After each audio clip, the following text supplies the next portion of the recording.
17 વર્ષ પહેલા રિલીઝ થયેલી વિક્રમ ઠાકોરની ફિલ્મ આજે અચાનક વિવાદમાં ફસાઈ ગઈ છે। ફિલ્મના ડિરેક્ટરને તો ધમકીઓ મળી જ રહી છે, સાથે જ વિક્રમ ઠાકોરને પણ હેટનો સામનો કરવો પડી રહ્યો છે। ખાસ કરીને એક સમાજ આ ફિલ્મને લઈને ખૂબ જ નારાજ છે। તો ચાલો આજે વાત કરીએ કે આખરે આ વિવાદ શરૂ કેવી રીતે થયો અને ફિલ્મમાં એવું શું બતાવ્યું છે। 2025માં ઘણી જૂની હિન્દી ફિલ્મો જે રિલીઝ કરીને મોટો ધંધો કર્યો છે। દર્શકોને તો મજા આવી જ અને નિર્માતાઓને પણ મોટો ફાયદો થયો।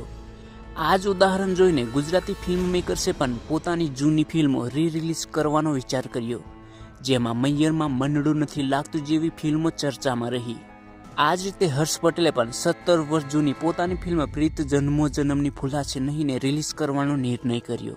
12 ડિસેમ્બરે ફિલ્મ ફરીથી રિલીઝ કરવાનું નક્કી થયું, એટલે આ ફિલ્મની ચર્ચા થવા લાગી, પરંતુ સાથે જ કેટલાક વિવાદો પણ શરૂ થઈ ગયા।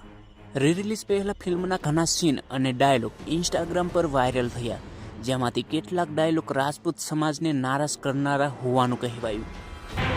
એમાં શું થઈ ગયું સુરજબાણજી? અય્યાશી અને રખાતો એ તો રાજપૂતોની શોભા છે। ફિલ્મની કથામાં વિક્રમ ઠાકોર સમાજના પુત્ર તરીકે રોલ કરેલો છે, જ્યારે મમતા સોનીને રાજસ્થાનની રાજપૂત દીકરી તરીકે દર્શાવવામાં આવી છે। બંને એક લગ્ન પ્રસંગે મળે છે અને પ્રેમ થઈ જાય છે, પરંતુ મમતાની ફઈને આ સંબંધ ન ગમતા તે મમતાને રાજસ્થાન લઈ જાય છે। વિક્રમ પણ તેને પરત લાવવા રાજસ્થાન પહોંચે છે, પરંતુ પાછા ફરતી વખતે બંનેને મારી નાખવામાં આવે છે।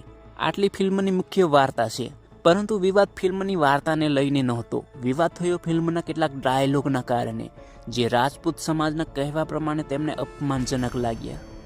મમતાને હાથ લગાડવાની હિંમત તો કરી જો। તારો હાથ લાંબો થાય પહેલા આ રણમાં રાજપૂતોના એટલા મરડા પડ્યા છે કે એ લોકોને દાટવા આ રણની રીતિ પણ ઓછી પડશે। આ કારણે રાજપૂત સમાજે ફિલ્મનો વિરોધ કર્યો અને ડિરેક્ટરને ધમકીઓ મળવા લાગી। સમાજના આગેવાનો હર્ષ પટેલને મળ્યા અને વાતચીત કરીને નિરાકરણ લાવવામાં આવ્યું।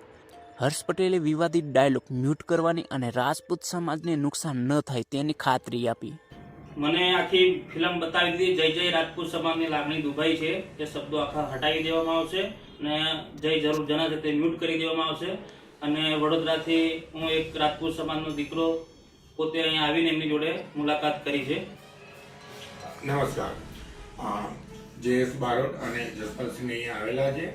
મારી ફિલ્મ પ્રીત જન્મની ભૂલાશે 2009માં રિલીઝ થયેલી છે અને મારું વર્ષો ત્યાં ફિલ્મ બનાવવાનું કાર્ય છે। મારે અલગ અલગ રાઇટરો ડાયરેક્ટરો આવતા હોય એટલે હું ફિલ્મો બનાવતો હોય અને અમે ક્યારેય એવું ના ઈચ્છતા હોઈએ કે કોઈ પણ સમાજની લાગણી ડૂબાય, પણ બાય મિસ્ટેક કે ભાઈ ક્યાંક એવું થઈ ચૂક્યું હોય તો અમે એને સુધારવા માટે તૈયાર હંમેશા રહીશું અને છીએ। હર્ષ પટેલનું કહેવું હતું કે 17 વર્ષ પહેલા જ્યારે ફિલ્મ રિલીઝ થઈ ત્યારે કોઈ વિવાદ કેમ ન થયો અને હવે કેમ? તેનો જવાબ એ છે કે તે સમયે સોશિયલ મીડિયા નહોતું, તેથી આવા મુદ્દા ઝડપથી ફેલાતા નહોતા અને આજે ઇન્ટરનેટના યુગમાં કોઈ પણ સીન અથવા ડાયલોગ કોઈને નારાજ કરે તો તરત જ તેનો વિરોધ શરૂ થઈ જાય છે। પદ્માવતનું ઉદાહરણ તો યાદ જ હશે। હવે વાતચીતથી મામલો શાંત થયો છે, પરંતુ ફિલ્મ રિલીઝ થયા પછી જાણવા મળશે કે શું ફેરફારો કરવામાં આવ્યા છે।